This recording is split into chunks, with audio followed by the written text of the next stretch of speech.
దేవుడు కనుక ఆయనను వెంబడిస్తున్న మనము కూడా ఆ జీవపు వెలుగును మనము కలిగి ఉండాలి.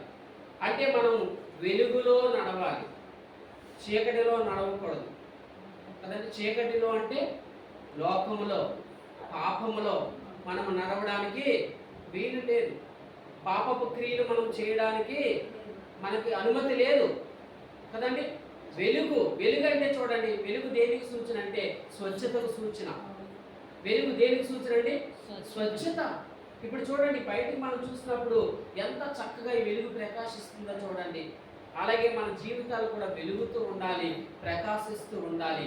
అంతేగాని చీకటిలోను పాపంలోను మన బ్రతుకులు బ్రతకడానికి వీల్లేదు. కనుక వెలుగులో మనం నడవాలని దేవుని వాక్యం చెప్తుంది. అలాగే గలతీ 5:16 చూస్తే అక్కడ మనం ఏ విధంగా నడవాలని వాక్యం చెప్తుందంటే, గలతీ 5:16 త్వరగా చదవండి.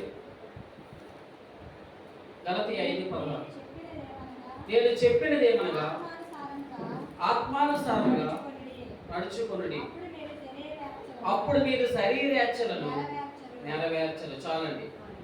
ఏ విధంగా నడుచుకోవాలంట? ఆత్మానుసారముగా నడుచుకోవాలంట. అంటే శరీరానుసారంగా నడవకూడదు. మనం ఆత్మానుసారమే కానీ శరీరానుసారము శరీరాన్ని అనుసరించి మనం నడవకూడదు. శరీరం చెప్పిన దానికల్లా మనం ఎస్ అనకూడదు కదండి. ఎందుకంటే శరీరము మనల్ని ఎప్పుడు కూడా దేనికి లాగుతూ ఉంటుందంటే మనల్ని పాపానికి లాగుతూ ఉంటుంది కదా. లేకపోతే కొన్ని కోరికలు తీర్చుకోవడానికి, కొన్ని ఇచ్చలు మనం నెరవేర్చుకోవడానికి మన శరీరం మనం లాగుతూ ఉంటుంది. కనుక మనము శరీరము చెప్పినట్లుగా మనం వినకూడదు, కానీ మనం ఆత్మ చెప్పినట్లుగా వినాలి. హల్లెలూయా. ఆత్మానుసారులుగా మనం నడవాలి. శరీరానుసారులుగా మనం ఉండడానికి వీల్లేదు. ఆత్మానుసారులుగా మనము జీవించాలని దేవుని వాక్యం చెప్తుంది. అలాగే యోహాను 2వ పత్రిక 1వ అధ్యాయము 6వ వచనంలో చూస్తే, యోహాను 2వ పత్రిక 1వ అధ్యాయం 6వ వచనం, మనము ఆయన ఆజ్ఞల ప్రకారం నడుచుటే ప్రేమ. చాలండి. ఏ విధంగా నడవాలంట? ఆయన ఆజ్ఞలను అనుసరించి నడవాలంట. దేవునికి స్తోత్రం. ఆయన ఆజ్ఞల ప్రకారంగా మనం నడుచుకోవాలి. ఆయన ఆజ్ఞలు మనం తప్పిపోకూడదు. దేవుడు మనకి పరిశుద్ధ గ్రంథంలో ఏ ఆజ్ఞలైతే పాటించమని మనకి ఇచ్చాడో ఆ ప్రతి ఆజ్ఞ కూడా మనము తూచా తప్పకుండా నెరవేర్చే వారిగా ఉండాలి. హల్లెలూయా.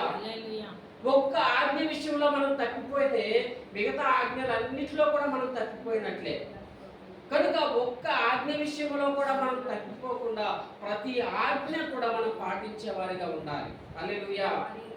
కనుక ఆజ్ఞలను అనుసరించి నడిచినప్పుడు మనకి ఏముంటుంది చెప్పండి? క్షేమం ఉంటుంది, మనకి భద్రత ఉంటుంది. రోడ్డు మీద నడిచేటప్పుడు కొన్ని కండిషన్స్ ఉంటాయి, కొన్ని ఆజ్ఞలు ఉంటాయి కదండి. ఇగో మీరు వెళ్ళేటప్పుడు మీరు ఈ విధంగా నడవాలి, మరి సిగ్నల్స్ వచ్చేటప్పుడు మీరు ఆగాలి కదా, మరి ఓవర్టేక్ చేయకూడదు, స్పీడ్గా వెళ్ళకూడదు. ఈ విధంగా కొన్ని ఆజ్ఞలు ఉంటాయి. మనము ఆజ్ఞలను అతిక్రమించి మనం ప్రయాణం చేస్తే మనకి ప్రమాదాలు ఎదురవుతాయి. కానీ ఆజ్ఞలను మనం పాటిస్తే మనం ఎటువంటి ప్రమాదాలకి గురి కాకుండా సేఫ్టీగా మనం వెళ్తాం. హల్లెలూయా.